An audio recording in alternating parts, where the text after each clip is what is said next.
የዛሬው ትምህርታችን ደግሞ ስለ ናራቲቭ ፓራግራፍ እንማራለን ወይም የትረካ አንቀጽ ማለታችን ነው። የትረካ አንቀጽ ከሌሎች የጽሑፍ ክፍሎች የሚለየው በምን ጉዳይ ነው? በትረካ አንቀጽ ውስጥ ሊካተቱ የሚችሉ የጽሑፍ ክፍሎችስ እነማን ናቸው? የሚሉትን በዋናነት ዛሬ እንማራለን። Definition: ትረካ a narration is a form of writing that tells a story. ትረካ ማለት ታሪክን የሚናገር ያጻጻፍ አይነት ነው። በቀላሉ narration is a description of an experience, an event, a story or a situation to show a point of view. ትረካ ማለት የልምድ የክስተት የአንድን ታሪክ ወይም ሁኔታ መገለጫ ነው። እንግዲህ ታሪክ በጥቅሉ ናሬሽን ፓራግራፍ የናሬሽን አንቀጽ ወይም ድርሰት ታሪክን የሚናገር ያጻጻፍ አይነት ሲሆን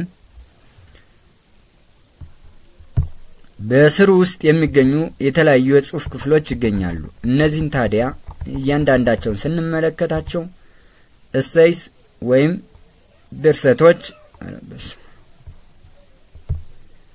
እሰይስ ወይም ድርሰቶች፣ ፌሪ ታሌስ ተረት ተረቶች፣ ሙቪስ ፊልሞች፣ ጆክስ ቀልዶች፣ ሂስቶሪካል አካውንት ታሪካዊ ሂሳቦች፣ ኢማጂነሪ ፊክሽናል ኢንሲደንትስ ምናባዊ ልቦለድ ክስተቶች፣ ሪያል ፊክሽናል ስቶሪ እውነተኛ ልቦለድ ታሪክ፣ ባዮግራፊ አውቶባዮግራፊ የህይወት ታሪክ የግል ህይወት ታሪክ። እነዚህ በሙሉ በናሬሽን የጽሑፍ ክፍል ውስጥ የሚካተቱ የጽሑፍ ክፍሎች ናቸው።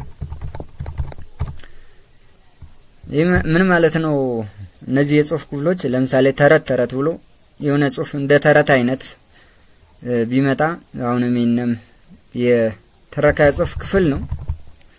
የግለሰቦች የህይወት ታሪክ አሁንም የትረካ የጽሑፍ ክፍል ነው። ምናባዊ ልቦለዶች እውነተኛ ልቦለዶች፣ ፊልሞች፣ ቀልዶች በተቀሉ እነዚህ በሙሉ የትረካ የጽሑፍ ክፍል ናቸው ማለት ነው። ይህ ማለት አንድ ጽሑፍ እነዚህ ውስጥ ከሆነ ጽሑፉ ምድቡ ከትረካ የጽሑፍ ክፍል ነው ማለት ነው። የትረካ ጽሑፍን ከሌሎች የጽሑፍ አይነቶች ማለትም ከሌሎች የአንቀጽ ክፍሎች ከኤክስፖዚታሪ፣ ከዲስክሪፕሽን፣ ከአርጊመንታቲቭ የአንቀጽ ክፍሎች እንዴት ይህን አንቀጽ እንለየዋለን ሲባል በሶስት ዋና መንገዶች መለየት ይቻላል። አንደኛ use of chronological order of paragraph development የዘመን ቅደም ተከተልን የአንቀጽ እድገትን በመጠቀሙ ይህን ጽሑፍ ከሌሎች መለየት ይቻላል። ምን ማለት ነው? የጊዜ ቅደም ተከተል በክስተቶች ዝግጅትና አቀራረብ ውስጥ የጊዜ ቅደም ተከተል ነው።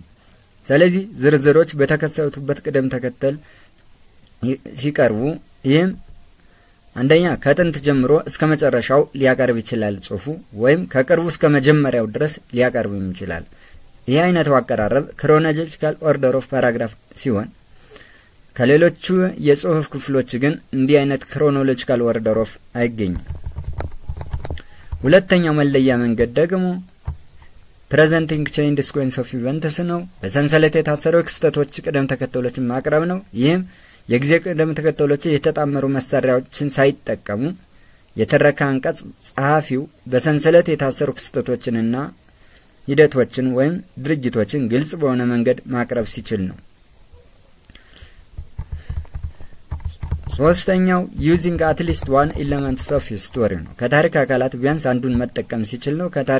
የታሪክ አጻጻፍ ወይም የትረካ አጻጻፍ ከሌላው አጻጻፍ አይነት የሚለየው ቢያንስ አንድ ወይም የተወሰዱን የታሪክ አካላት በመጠቀም ነው።